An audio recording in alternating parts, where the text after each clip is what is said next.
গোপন সূত্রের ভিত্তিতে অভিযান চালিয়ে খয়েরপুরের লোহিয়া লজিস্টিক পার্ক এলাকা থেকে ১,৪৩৫ বোতল এসকফ সিরাপ উদ্ধার করেছে বোজ্জং থানার পুলিশ। এই ঘটনায় ২ অভিযুক্তকে গ্রেপ্তার করা হয়েছে। উদ্ধার হওয়া নিষিদ্ধ কফ সিরাপের আনুমানিক বাজার মূল্য প্রায় ৪ লক্ষ টাকা বলে জানিয়েছেন বোজ্জং নগর থানার সেকেন্ড অফিসার পরীক্ষিত দীপবর্মা। পুলিশ সূত্রে জানা গেছে, অভিযানের সময় প্রথমে ডেলিভারি সংক্রান্ত তথ্য হাতে আসে। সেই সূত্র ধরে তদন্ত চালিয়ে ভোলাগিরি এলাকা থেকে ২ ব্যক্তিকে আটক করা হয়। জিজ্ঞাসাবাদ এবং প্রাথমিক তদন্তের ভিত্তিতে তাদের গ্রেপ্তার করা হয়েছে। সেকেন্ড ওসি পরীক্ষিত দীপবর্মা জানান, ঘটনায় জড়িতদের বিরুদ্ধে এনডিপিএস আইনের বিভিন্ন ধারায় মামলা রুজু করা হয়েছে।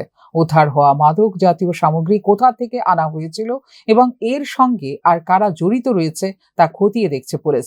গোটা চক্রের সন্ধানে তদন্ত অব্যাহত রয়েছে বলেও জানান তিনি।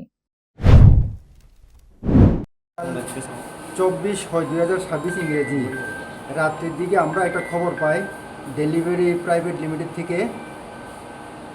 তারা তাদের মেশিনে চেক করে কিছু সাসপেক্টেড জিনিস দেখতে পায়। তারপর আমাদের জিনিসটা দেখার জন্য বলে।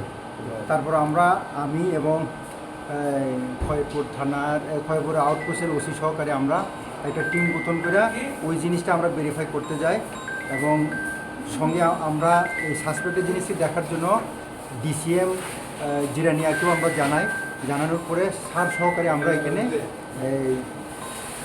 যে সাসপেক্টেড যে 5টা আসলো, 5টা প্লাস্টিকের প্যাকেট আসলো, এই প্যাকেটটা আমরা দেখতাম যাই।